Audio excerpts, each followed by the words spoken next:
She's trying to pull the ball through because she's late, which forces her off balance. You're right, one of the problems that she has struggled with throughout her career, but she's a tremendous athlete. She's able to get away with it.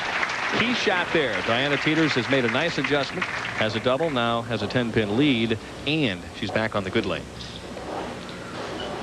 This is where she really needs to excel, Denny, and capitalize on the double. Again, it is her good lane. She has not missed on lane 63 as of yet.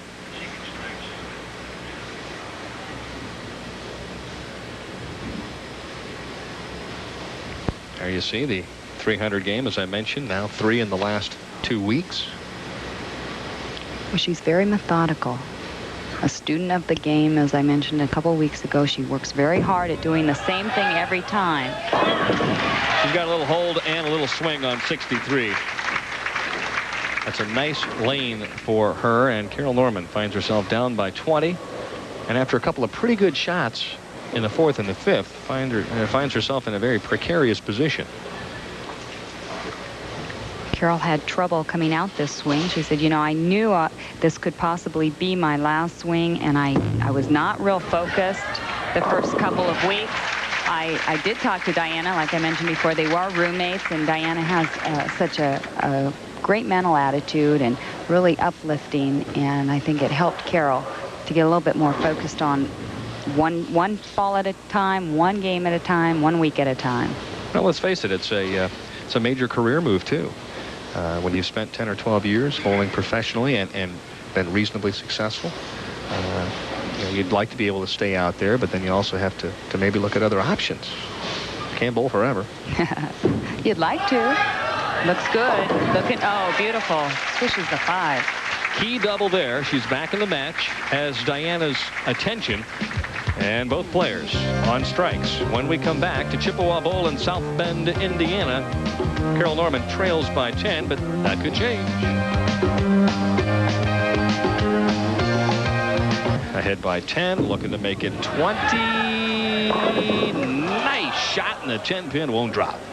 It appears Diana has moved inside on lane 64, Denny, right around the track area between the 2nd and 3rd arrow. Watch the pin action here. The 6-pin just wraps the 10, touches it. But again, those flat bottoms. Do you think she's moved a little left to make sure that the ball doesn't hook early? Definitely. You can see here she's moved left, trying to keep the dry to the right as well. She's playing into it, has a nice little arc. It's a good shot. Great shot. Hey, nothing you can do about that. Make the spare and go on to the next frame. Uh-oh. Hung on. Yeah, that's what I was thinking, too. Well, if you recall, when she shot the 6, 7, 10 earlier, she did put it in the channel, missed both the 6 and the 10, and I don't really think she meant to do that. It was in the channel at about 35 feet, too. Definitely misread of how much conditioner was in the center of the lane. Back on task now on lane 63. She's done nothing but strike on the left-hand lane. You can see their match play record, 16 and 8. Carol Norman very close, 17 and 7. Very comfortable on the left-hand lane. Another quality shot, another ringing 10-pin. I guess when you swing the ball a little bit, from time to time, you do leave those corner pins. Well, she's getting the ball down the lane long. The ball just is making the break a little late, and that's what usually causes those ringing 10s. If she could get the ball into the dry just a little sooner, and when I'm talking little, I mean, this is minute. This is something that speed, you really don't want to try to adjust for the ringing 10s. This is just what is exactly happening. She's got the right ball, the right angle, and the right roll. All you have to do is carry. A lot of times we talk about percentage of carry. You can hit the pocket all night long, but if you don't throw strikes, you're not going to win a lot of matches. Now let's see if Carol Norman, who has carried the last 2 shots, can strike here and take the lead in this match. Well, they've often talked about the angle, the entry angle into the pocket as well, Denny. Carol Norman, we're going to watch coming in at a much straighter angle than Diana. Many times, the straighter angle, the better the carry. Set it short. Needs a wall shot. And like I said, when she starts to carry those types of shots, she becomes a very dangerous player. She gets a little looser, Denny, and she knows that they're starting to go again her way. This was almost a repeat of the 5th frame. Ball coming up very light, head pin off the wall, comes out, hits the 4, takes out the 5, and they both ganged up on the 7. This is her reaction.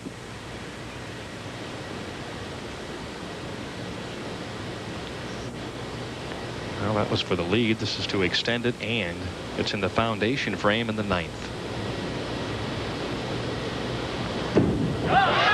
Gave it room.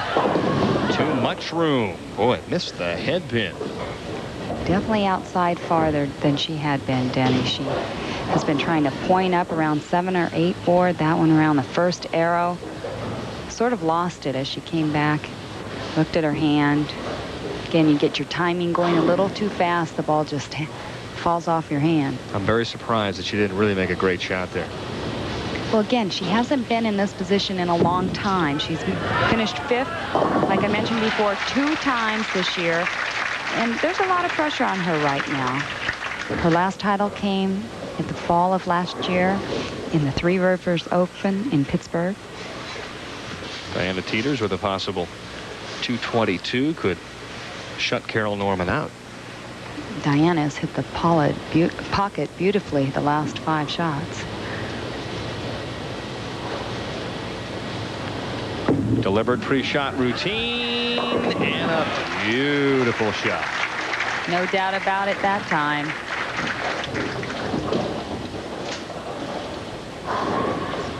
Possible 222 for Diana Teeters. Best possible score Carol Norman could shoot would be 210. Well, this is the shot of the week in terms of locking things up for Diana Teeters.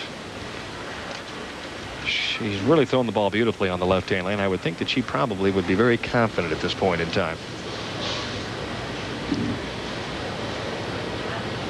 A student of Larry Matthews in Southern California. I know he's helped Diana in many ways with her game, her lining up, her mental attitude. Wow, what a great shot. Carol Norman saying, "You've got to be kidding me. I gave it back to her in the 9th frame. When I missed the head pin, she throws a great shot. Best she can shoot now is 202. I got a chance to win this match." And Diana really has thrown some quality shots. From the 4th frame on. And has not carried. 3 ringing 10s in very critical frames. 7th, 8th, and 10th. It's just a tough draw. She has performed, executed. Just didn't really get the results that she was after, but this one's far from over.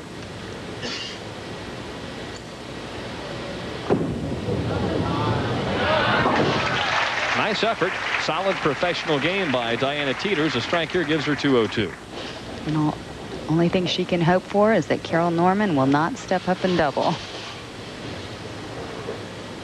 Carol Norman probably trying to slow the heart rate down a little bit right now. She knows exactly what she needs to advance into the next game. Well, they told me they will definitely not be looking at each other. They never look at each other when they bowl. And believe it or not, because they might laugh. It's no laughing matter at this point in time. No, it is not. Serious business. Boy, really a nice game for Diana Teeters. Really made one bad shot.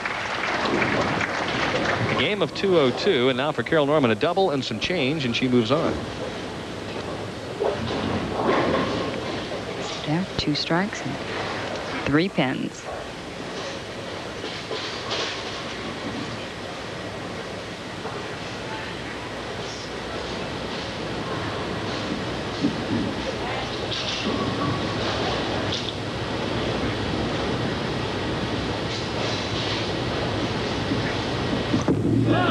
Up the track.